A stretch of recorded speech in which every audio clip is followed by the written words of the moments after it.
앞지하로 고백하겠습니다. 이 찬양 고백처럼 주님은 당신의 산이 되십니다. 고백할까요? 시작. 자, 믿으시는 분 아멘 합시다. 여러분, 오늘 우리는 말씀 묵상으로 주중에 여러분 잘하고 있을 거라 믿는데요. 여러분 각자마다 이제 고린도전서 고전 말씀을 보고 있을 겁니다.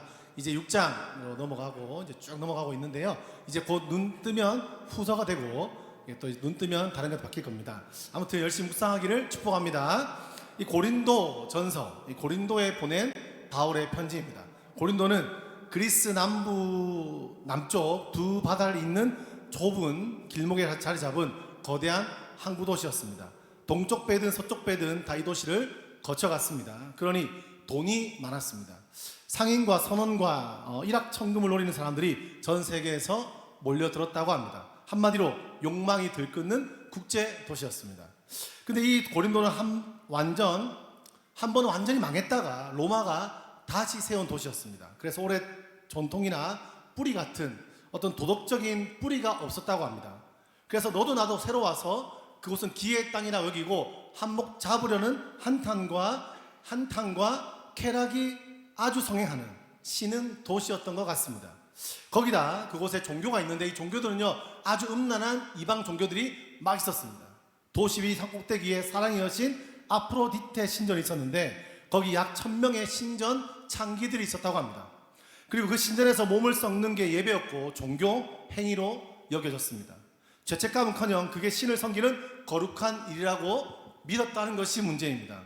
음행은 부끄러운 것이 아니라 종교가 되어버린 도시. 그래서 헬라어에 고린도 사람처럼 산다, 이 말은 무슨 말이냐면 곧 이꼴 방탕하게 산다는 말입니다. 고린도 사람이다, 이 말은 방탕한 사람이라는 말과 동일한 말이었습니다. 고린도 여자라 불렸다는 것은 그냥 창녀를 가리키는 말로도 쓰였다고 합니다. 얼마 전에 저도 청년들과 함께 유럽 비저 트립을 다녀왔죠. 지금의 그리스에 위치한 바로 그 고린도 교회에서 이야기여서 오늘 본문이 더 입체적으로 다가오는 것 같았습니다. 아고라라는 곳이, 아고라는 뭐냐면 시장입니다. 사람들이 아주 많습니다. 그곳에 와서 물건을 팔고 토론하고 인생을 나누던 광장이었습니다. 바로 그 시장 한복판에서 누가 있냐? 바울이 사람들과 대화하며 복음을 전했지요. 고개를 들면 저 산 위에 거대한 신전이 도시를 내려다보고 있습니다.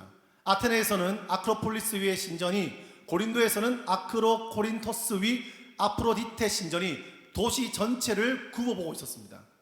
우상과 음행의 문화가 도시 전체를 그림자처럼 덮고 있었던 거죠. 바울은 바로 그 신전을 올려다보면서 거기 모인 철학자들과 함께 토론하며 이야기를 나누며 새로운 철학을 말하는 것처럼 보이면서 복음을 전했고 예수를 전했습니다. 우상의 도시를 지배하고 음행이 종교가 되고 철학이 비웃던 이 자리에, 이 한복판에서 바울은 도망치지 않았고 시장에서, 법정에서 철학자들 앞에서 예수를 전했습니다. 그러므로 오늘 우리가 읽는 이 편지는 그냥 종이 쪼가리가 아닙니다. 실제로 존재했던 도시, 실제로 살았던 사람들, 실제로 피 흘리며 싸운 한 도시의 편지가 흘러 2000년을 지나서 제주까지 우리에게 말을 걸어오고 있는 것이죠. 여러분, 이 도시에 무엇이 태동되었나요? 바로 교회가 생겼습니다. 이 교회, 고린도 교회가 어떻게 세워졌냐면, 여러분 사도행전 17장에 보면 바울이 아테네에서 우상으로 가득한 도시를 보고 격분합니다. 화가 납니다. 어떻게 좀 우상이 가득할 수 있어? 막 화가 난 거죠. 근데 단순한 화가 아니라 하나님의 그 마음에 전달된 겁니다. 그 심령에 부어진 거예요. 그렇게 복음을 전하다가 소동에 휘말려서 바울은요 거의 쫓기듯이 고린도로 도망갑니다. 근데 그때 그 시기에 로마에서도 한 부부가 똑같이 쫓겨납니다. 서로 모르던 사이입니다. 글라우디오 황제의 유대인 추방용으로 아굴라와 브리스길라, 이름 들어보셨죠? 길라 부부가 로마를 떠나서 고린도로 피난을 왔습니다. 한쪽에서는 바울이 아덴에서, 또 다른 한쪽에서는 이 부부가 로마에서 쫓겨 내려오고 서로 모르던 사람들이 따다당 어디서 만났다고요? 항구 도시 고린도에서 짜자잔 만나게 된 겁니다.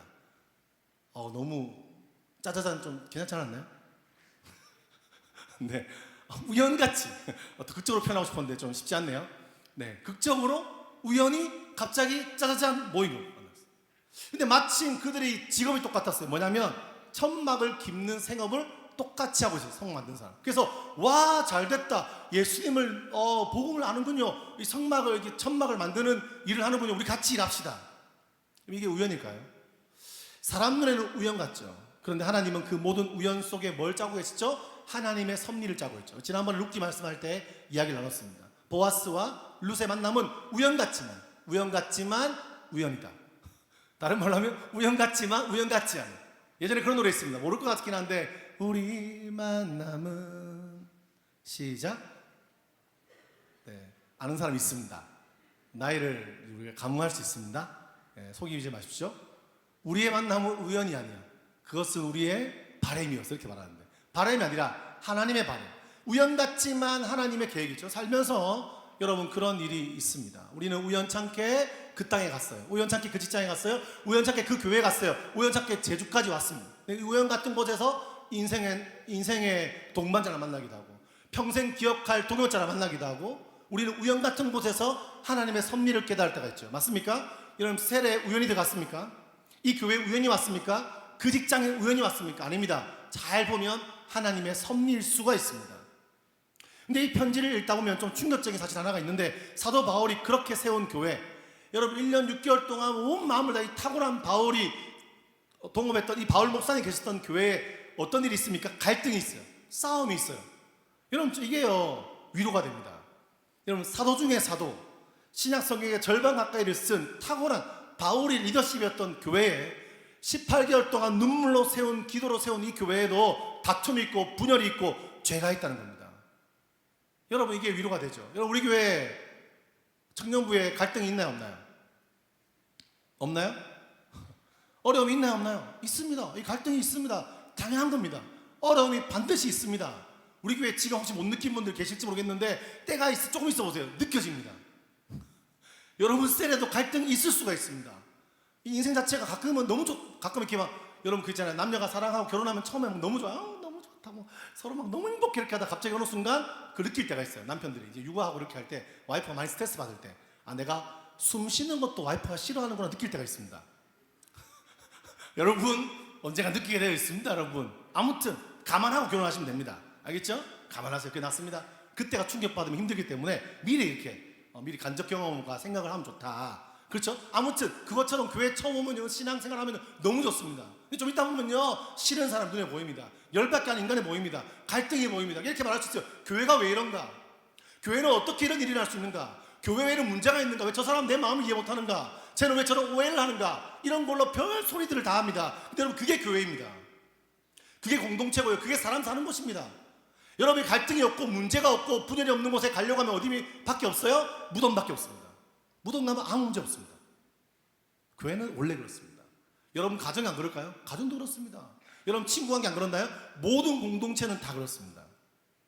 갈등은 비정상이 아닙니다. 오히려 그 공동체가 살아있다는 증거가 되기도 합니다. 죽은 공동체에는 갈등이 없기 때문에 시체는 안 싸우죠. 문제는 갈등이 있느냐가 아니라 그 갈등을 어떻게 풀어가고 어떻게 전환하느냐가 중요합니다. 오늘 고린도전서에 보니까 이 갈등이요 줄줄이 나옵니다. 1장부터 4장에 보면 파벌 싸움입니다. 나는 바울파다, 나는 아볼로파다, 나는 베드로파다.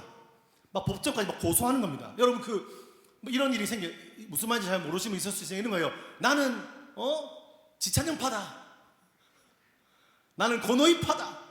왜냐면 나는 I이기 때문에, 나는 TJ이기 때문에, 나는 ISTJ 지찬영이다. 나는 임대술이다. 이거 약간 긴장감 있는데요. 나는 현은주파다.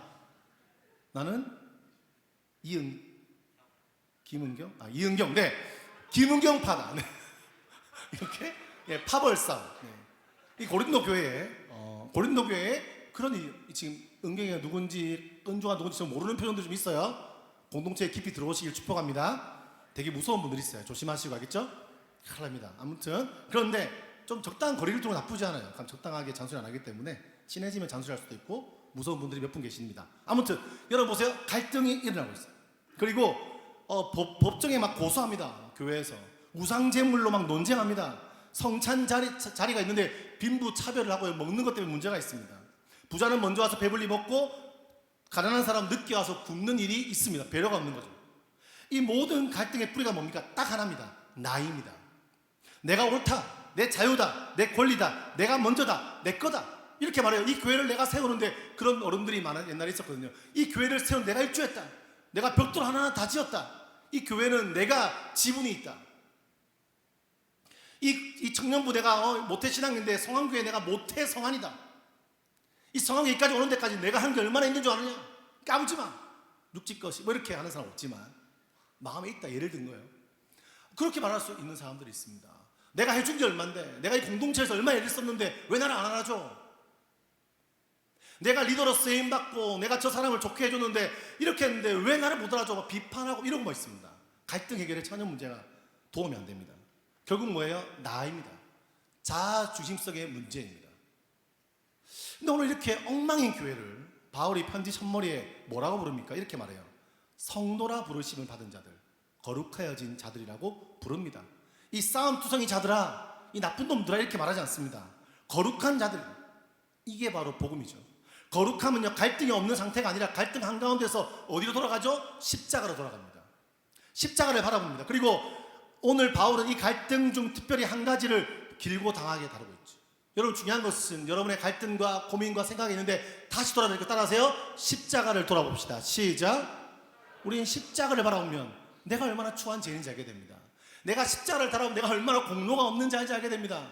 내가 십자가 돌아가면 내가 얼마나 연약한 자인지를 알게 되고 부족한 자 알게 되고 십자가 앞에 무릎 꿇게 돼 있죠.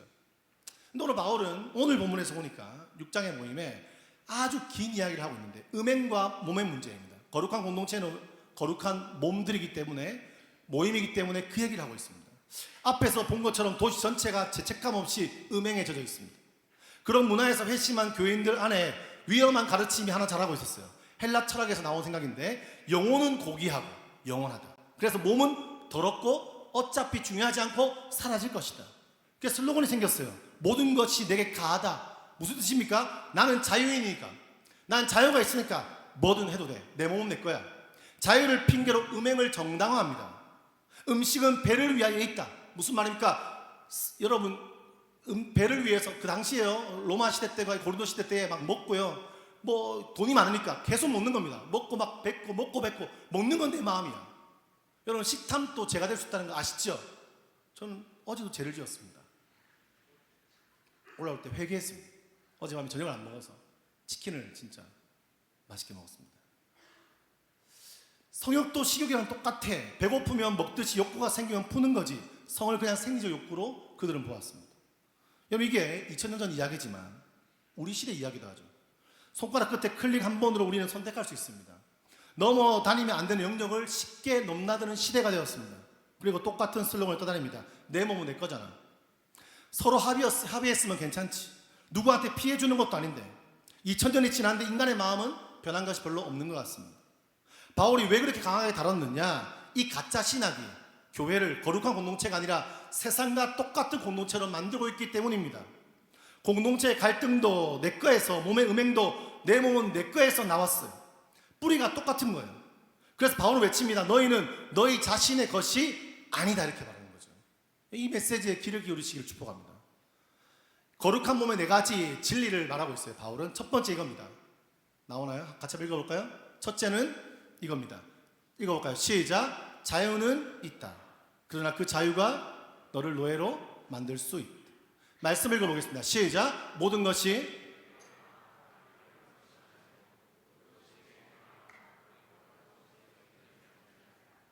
바울은요, 자유를 부정하지 않습니다. 근데 두 가지를 묻습니다. 유익하냐? 그리고 내가 거기에 얽매이지 않냐? 진짜 자유로운 사람이냐를 묻고 있죠.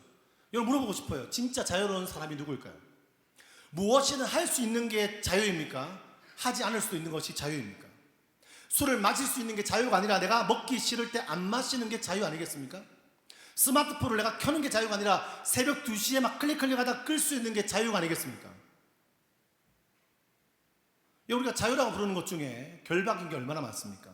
밤마다 음란물을 못 끊는 것, 야한 영상이나 웹툰을 습관적으로 찾는 것, SNS를 끊임없이 스크롤하며 시간을 흘려보내는 것, 외로워서 아무에게 난 마음과 몸을 여는 것, 술자리에서 매번 무너지는 것, 끊어야 할 것을 알면서도 그 관계를 못 끊는 것, 이게 자유입니까?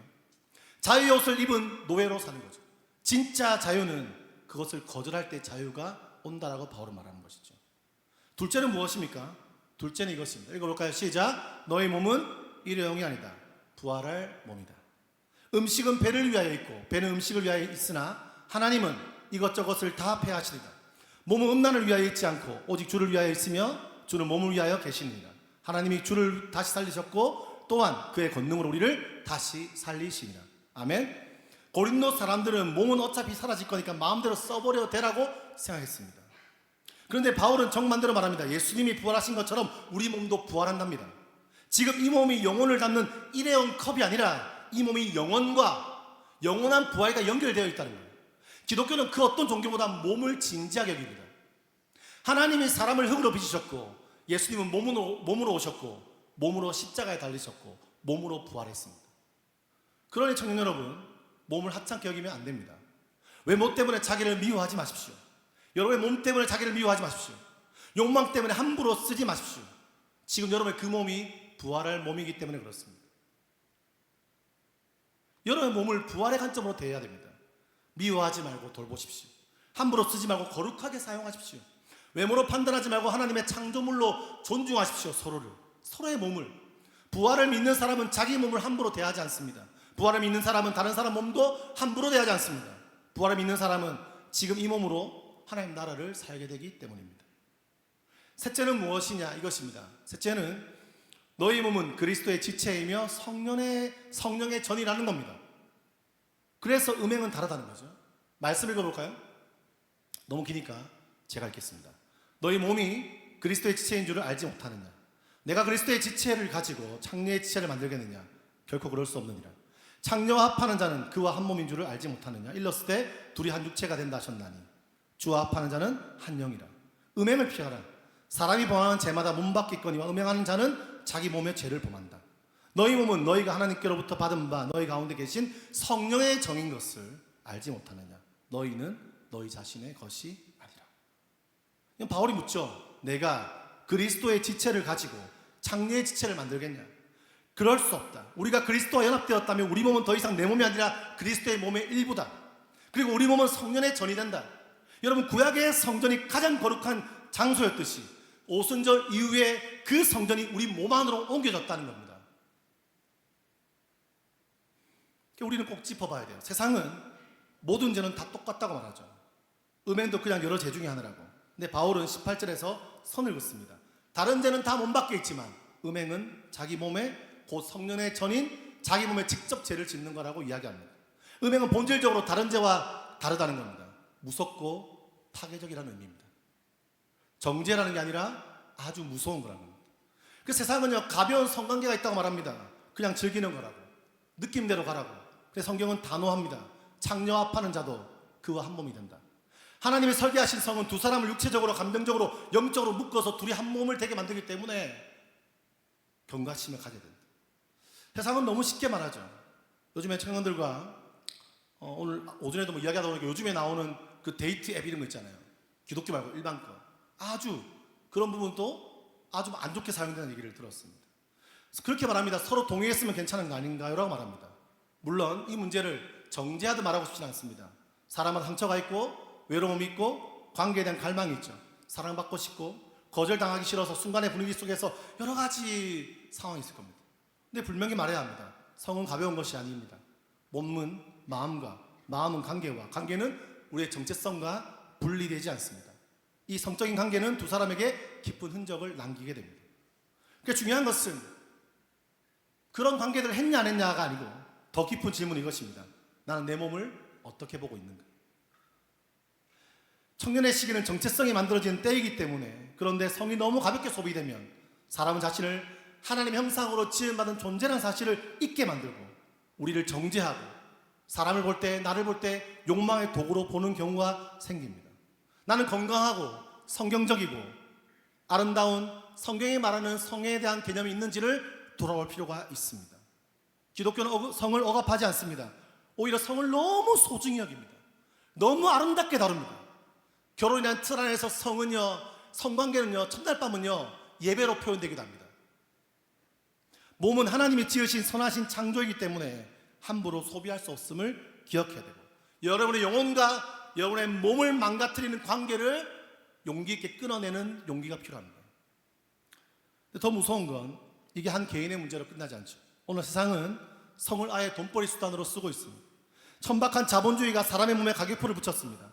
화면을 켜면 사람의 몸이 진열되고 거래되고 점수가 매겨집니다. 더 자극적일수록 더 잘 팔리고 노골적으로 끝까지 사람을 판매합니다. 안타깝게도 그렇습니다. 한 사람의 인격과 그 영혼의 고귀함은 관심이 없습니다. 얼마나 돈이 되냐, 쾌락만 그것만 따지고 있습니다. 얼마나 끔찍한 일입니까? 하나님의 형상으로 지음받은 사람이 하나의 상품과 하나의 콘텐츠와 하나의 부품으로 전락하는 시대를 살아가고 있습니다. 그리고 우리는 그걸 매일 클릭하고 소비하고 스크롤하며 살아갑니다. 저도 자유할 수 없습니다. 돈을 위해 사람을 팔고 그 팔린 사람을 또 돈 주고 사는 시대, 이게 우리가 사는 세상이죠. 우리는 고민해야 되고 기도해야 되고 동조하지 않아야 됩니다. 문제는 그렇게 계속 소비하다 보면 우리 마음이 어떻게 되느냐? 처음에 죄책감이 있습니다. 점점 묻어지죠. 나중에 감각이 없어집니다. 사람을 보면서도 한 영혼 느끼지 못하고 친밀감을 나누면서도 아무것도 느끼지 못하는, 감정이 다 빠져나간 무감각한 좀비처럼 되어버립니다. 좀비의 전형은 이 시대의 무감각한 잘못된 그 수많은 아무런 정죄감 느끼지 못하는 화인 맞은 자의 모습을 대변해 주는 거죠. 죄의 무서운 결과는 벌 받는 게 아니죠. 마음이 굳어버립니다. 사람을 귀하게 여기고 진짜로 사랑할 줄 아는 능력이 마비되어 버립니다. 여러분, 이 흐름에 휩쓸리지 않기를 축복합니다. 세상은 사람을 팔지만 하나님은 사람을 값주고 사십니다. 세상은 사람에게 가격표를 붙이지만 하나님은 사람을 위해 십자가에서 핏값을 치렀습니다. 여러분의 상처와 아픔과 그 몸의 절망과 여러분의 그 어려움과 절망의 그 상처를 위해서 예수가 죽으셨습니다. 똑같이 값을 말하는데 하나는 사람을 깎아내리는 값이고 하나는 사람을 살리는 값이 됩니다. 여러분은 거래하는 상품이 될 수 없고 여러분은 핏값으로 사신 하나님의 보배라는 사실을 기억하는 여러분 되기를 축복합니다. 여러분, 그래 청년부에서 남자든 여자든 여러분들이 서로 간에 많이 교제하고 연애도 하시고 했으면 좋겠지만, 제발 했으면 좋겠지만 책임감 없이 다가가지 마십시오. 우리가 꼭 붙들어야 할 게 있습니다. 상대방의 사람은 절대 내 욕구를 채우는 수단이 아닙니다. 내 앞에 있는 사람은 하나님 형상대로 지음받은 거룩하고 보배로운 영혼이고 당신도 그렇습니다. 근데 그 사람을 책임도 없이 즐기고 그만이라는 마음으로 대한다면 그 사람의 존엄을 짓밟는 것이 됩니다. 여러분, 한 이성을 정복의 대상으로 자기 욕구를 증명하는 도구로 보면 안 됩니다. 외로움을 달래려고 사랑받고 싶어서 책임지지 못할 관계에 몸과 마음을 함부로 열면 안 됩니다. 무책임한 마음으로 다가가는 순간 그 사람 둘 다 상처를 받고 흔적이 남습니다. 진짜 사랑은 책임지는 것입니다. 그 사람의 몸뿐 아니라 그 사람의 영혼과 미래와 인생 전체를 존중하는 게 사랑입니다. 그래서 하나님은 성을 평생 책임지겠다는 언약, 결혼 안에 두시는 것이죠. 그리고 여러분, 누군가 다가갈 때 이렇게 물으세요. 나는 이 사람을 끝까지 책임질 마음이 있는가?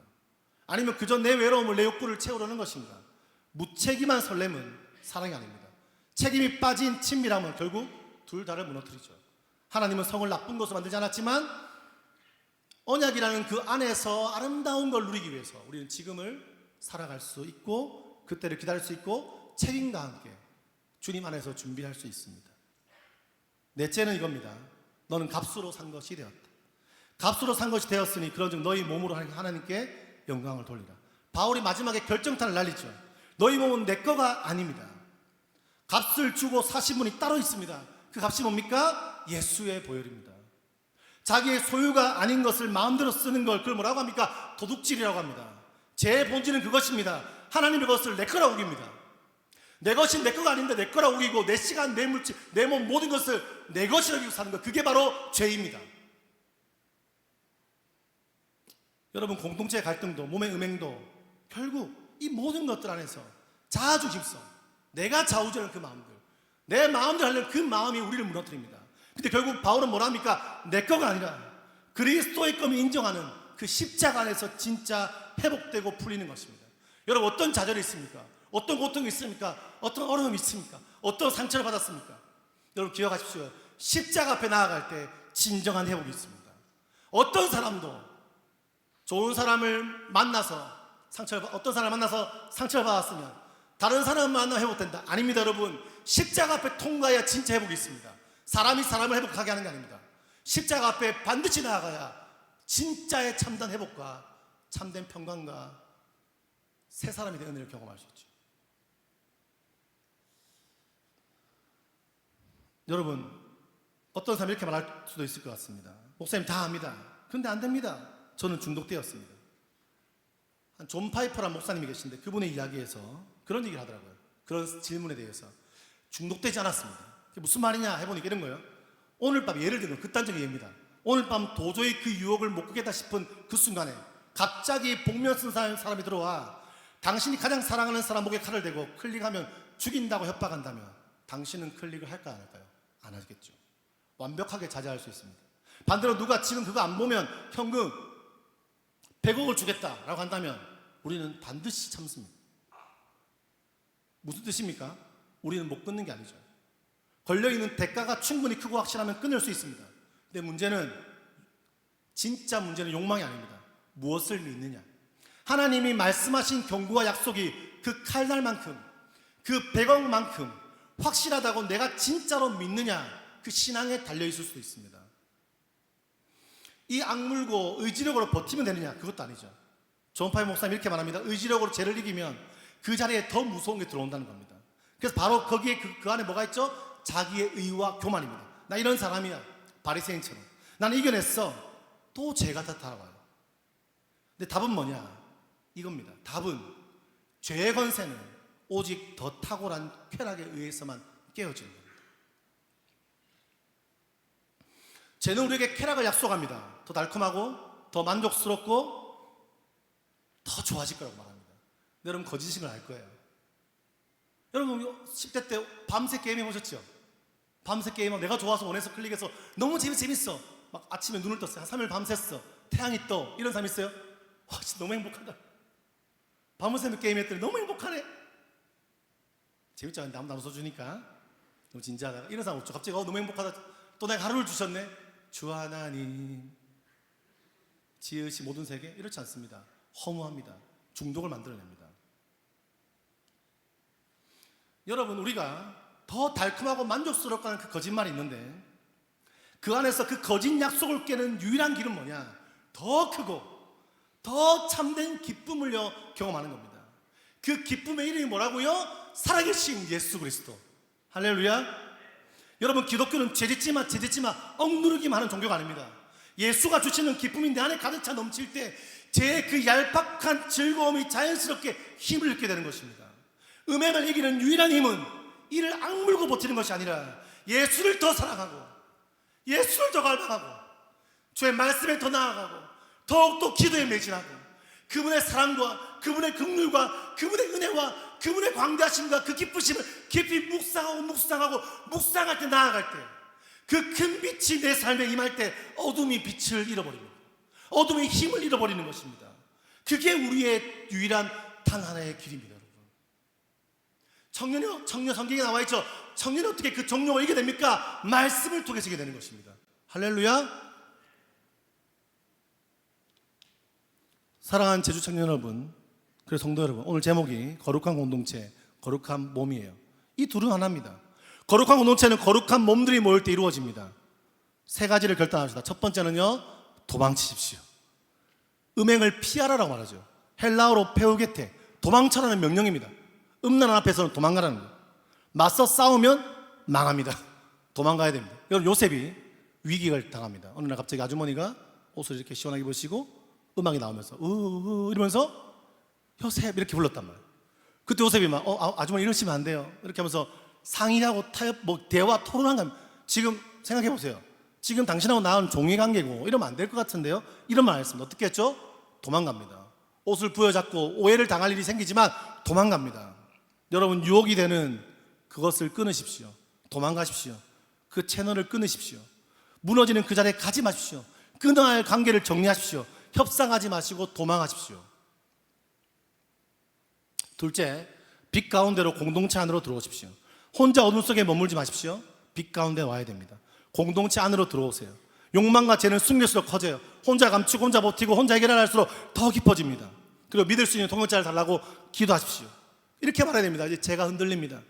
혼자서 어렵습니다. 기도해 주십시오. 붙들어 달라고 기도로 부탁하십시오. 부끄러운 게 아니고 그것이 회복의 시작입니다.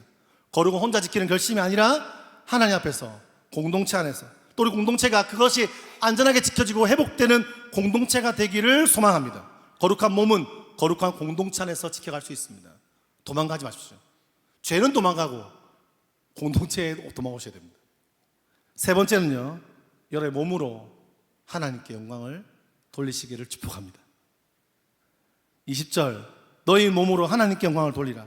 몸은요, 부정하는 게 아니라 몸으로 영광 돌리는 겁니다. 잘 먹고 잘 자고 깨끗하게 살고 거룩하게 관계 맺고, 이 모든 게 다 성경은 뭐라고 하는지 아세요? 예배라고 합니다. 그리고 억지로 참는 게 아니라, 버티는 게 아니라 예수가 더 좋아서 내 삶을 그렇게 드립니다. 여러분, 거룩은요, 구별됨이라는 뜻이죠. 근데 그 구별은 세상에서 도망쳐 숨으라고 구별한 게 아니고 세상 밖으로 보내려고 구별했습니다. 그게 하나님 나라에 보여주는 방식이죠. 하나님 나라가 무엇입니까? 통치가 임합니다. 그 통치가 어디에 임하나요? 내 몸에 임합니다. 그리고 내 몸이 거룩해집니다. 그 다음은요, 우리 공동체에 임합니다. 그리고 우리 공동체가요, 다른 공동체가 됩니다. 그리고 그 다음은요, 제주 땅에 우리 공동체를 통해서 임하는 것이죠. 그게 바로 거룩한 백성의 확장성입니다. 내 몸 하나 지키는 게 끝나는 게 아니라 거룩한 몸들이 모여서 거룩한 공동체가 되고, 이 공동체가 이 섬을 바꿉니다. 여러분, 세상은 무너지고 있습니다. 가벼운 성관계, 깨어진 관계, 잃어버린 정체성으로 청년들이 방황합니다. 우리도 그런 아픔이 있을 수 있습니다.